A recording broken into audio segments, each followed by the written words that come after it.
অগ্নিগর্ভ বাংলাদেশ একেবারে উত্তাল পরিস্থিতি, এমন পরিস্থিতি যে বাংলাদেশের পরিস্থিতি নিয়ে এবার বৈঠকে বিএসএফ এর ডিজি, কলকাতায় বৈঠকে বিএসএফ এর ডিজি, ২ চব্বিশ পরগনার সীমান্তবর্তী এলাকা পরিদর্শন।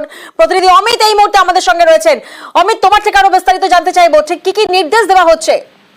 দেখো, দলজিৎ সিং চৌধুরী দুদিন আগে ডিজি হিসেবে দায়িত্ব নিচ্ছেন বিএসএফ এবং তারপরে এটা প্রথম সফর আমাদের পশ্চিমবঙ্গের সফর।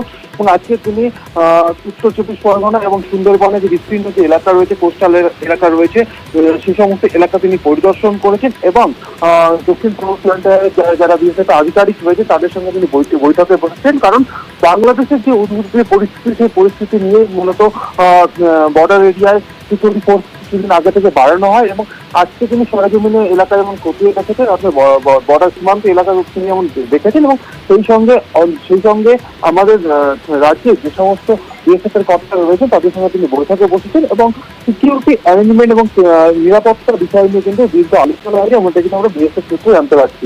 বেশ,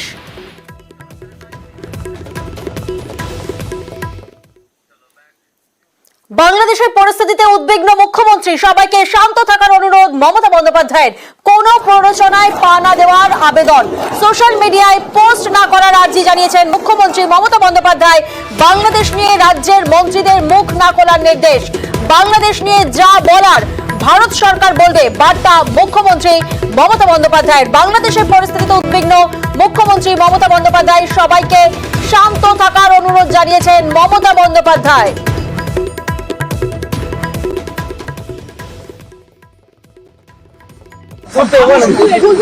আপনাদের হাত জোর করে সমস্ত সম্প্রদায়ের মানুষের কাছে শান্ত থাকুন, সুস্থ থাকুন, কেউ কোনো সাম্প্রদায়িকতার মূলক আচরণ করবেন না এবং আইন হাতে তুলে নেবেন না। যারা বিপদে পড়বে আমাদের ভাই বোনেরা, কারণ এখনো অনেকে আছে, আমরা সেটা গভর্নমেন্ট অফ ইন্ডিয়া এবং গভর্নমেন্ট অফ বাংলাদেশ সেটা দেখে রাখছি। গভর্নমেন্ট অফ ইন্ডিয়া যেভাবে বলবে আমরা সেভাবেই করব। আর আমি সমস্ত পলিটিক্যাল পার্টি লিডারদের অনুরোধ করছি এবং বিশেষ করে সমস্ত জগতের সবাইকে, দয়া করে এমন কিছু পোস্ট করবেন না যাতে কোনো সাম্প্রদায়িক সম্প্রীতি এখানে নষ্ট হয়। এবং সব দলের নেতারাই তাদের বলবো, এটা দেশের উপর ছেড়ে দিন, দেশে আমাদের সরকার আছে, তাদের উপর ছেড়ে দিন। আপনারা নিজেরা এমন কোনো কমেন্টস করবেন না যাতে কোনো হিংসা বা প্ররোচনার সৃষ্টি হতে পারে। সকলেই আমাদের ভাই বোন এটা মনে রাখবেন, বাংলাদেশের যে ঘটনা, সেই ঘটনাতে আমরা সবাই উদ্বিগ্ন। আমি আমাদের নেতাদেরও বলবো, কেউ কোনো পোস্টে যাবে না। সুতরাং আমি আপনাদেরও বলবো এবং সমাজ জগৎকেও বলবো, শান্তি রক্ষার স্বার্থে আসুন। ইন্ডিয়া একটা কান্ট্রি, বাংলাদেশের একটা কান্ট্রি, কিন্তু পাশের যদি রাজ্যে কিছু হয়, আমার প্রতিবেশীর কিছু হয়, তার একটা প্রভাব পাশের রাজ্যে পড়ে। সেক্ষেত্রে শান্ত থেকে আমাদের পরিস্থিতিটা দেখে রাখতে হবে।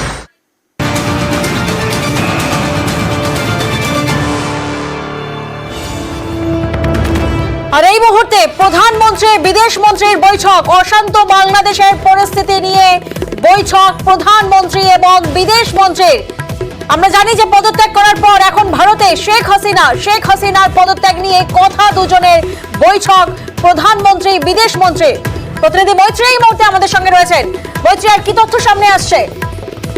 দেখো, এখনো পর্যন্ত আমরা যেটা জানতে পারছি যে বিদেশ মন্ত্রী এস জয়শঙ্কর প্রধানমন্ত্রী নরেন্দ্র মোদীর সঙ্গে দেখা করছেন। বাংলাদেশের যে বর্তমান পরিস্থিতি সেটা নিয়ে ব্রিফ করার জন্য তিনি প্রধানমন্ত্রীর সঙ্গে বৈঠক করছেন বলে জানতে পারছি এবং শেখ হাসিনার ভারতে আসার সম্পর্কে তিনি প্রধানমন্ত্রীকে ব্রিফ করবে এবং সেই বৈঠকে বাংলাদেশের বর্তমান পরিস্থিতি এবং ভারতের পরবর্তী স্ট্র্যাটেজি কি হবে সে নিয়ে আলোচনা হতে পারে।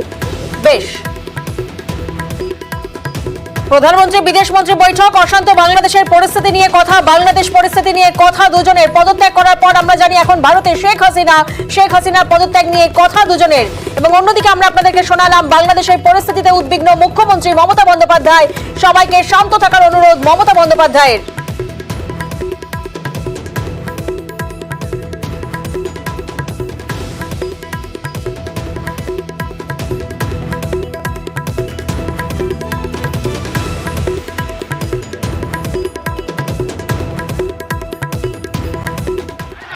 আর অন্যদিকে যে ছবি আপনাদেরকে দেখাবো, ওপারের পঞ্চগড়ের বাংলা বান্দা সীমান্ত এলাকায় আওয়ামী লীগের ফ্লেক্স, মন্ত্রী নেতাদের ফ্লেক্সে অগ্নি সংযোগ। ফুলবাড়ি সীমান্তের ছবি এই মুহূর্তে আপনাদেরকে দেখাচ্ছি, যেখানে আওয়ামী লীগের ফ্লেক্সে অগ্নি সংযোগ, মন্ত্রী নেতাদের ফ্লেক্সে অগ্নি সংযোগ।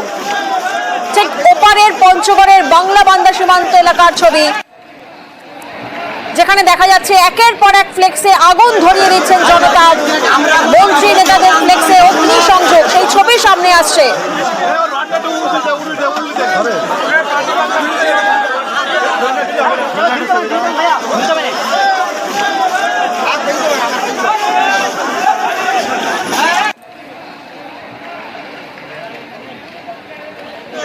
সরকার তো পরিবর্তন হয়ে গেল আস্তে আস্তে, শুনলাম শেখ হাসিনা কোথায় যেটা বলতে পারতেছি না, তো সে অবস্থা ভালো না, আস্তে আস্তে স্বাভাবিক হয়ে যাবে। এখন सेना बाहिनी के हाथ में गया है ना, तो अभी देखा जाएगा सामने क्या होगा। हम अभी चाहते हैं जो भी गवर्नमेंट आए वो आगे से ऐसा ना करे स्टूडेंट के साथ। बांग्लादेश का हालात कुछ दिन खराब था, अभी तक खराब है, बाकी अल्लाह जाने क्या होगा। हम लोग अमन चाहते हैं, शांति चाहते हैं। বাড়ি কোথায় আপনার? বাংলাদেশ। এখানে এদেশে কি করতে? চিকিৎসার জন্য আসছিলাম। বাংলাদেশের তো পরিস্থিতি শুনেছেন? আমরা তো কি পরিস্থিতি জানি না, এমনি শুনতেছি যে পদত্যাগ করছে, চলে গেছে, এটাই শুনছি প্রধানমন্ত্রী। এখন যাচ্ছি, কি হয় মনে কি এটা বলতে কোনো পারবো ভয় কাজ করছে? না না না, কোনো ভয় নেই, বন্ধ হোক আর আমরা সবাই ভালো করে চলি, এটাই চাই। অগ্নিগর্ভ বাংলাদেশ, প্রধানমন্ত্রীর পদে ইস্তফা দিয়ে এই দেশ ছাড়েন শেখ হাসিনা। এবং এই পরিস্থিতি নিয়ে আমরা কথা বলেছিলাম আন্তর্জাতিক সম্পর্ক বিশেষজ্ঞ প্রণয় শর্মার সাথে। আমরা জানার চেষ্টা করেছিলাম যে কোনো বহিঃশক্তির মদত রয়েছে কিনা এই পরিস্থিতিতে। তিনি কি জানিয়েছেন শোনাবো আপনাদের।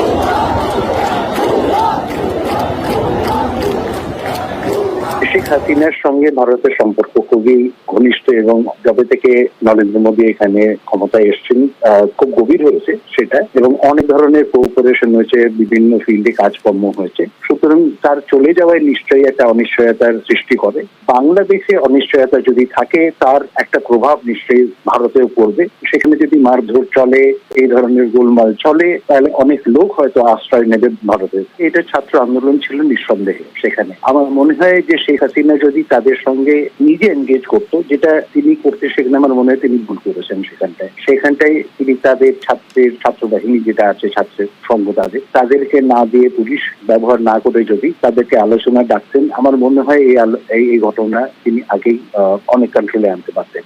এখানে বাংলাদেশের যে অপোজিশন যেটা আছে, ধরুন বিএনপি বলুন, জামাত বলুন, এটা তো বহুদিন ধরে ক্ষমতায় নেই এবং তারা চেষ্টাই করছিল যে কিভাবে তারা ফিরবে, এবং এই ধরনের সুযোগ তারা নেবে। অনেক দিন ধরে মানুষের যে ক্ষোভগুলো, রাগগুলো, সেগুলো থাকে, এই ধরনের কোন একটা ঘটনায় সেটা বাইরে চলে আসে।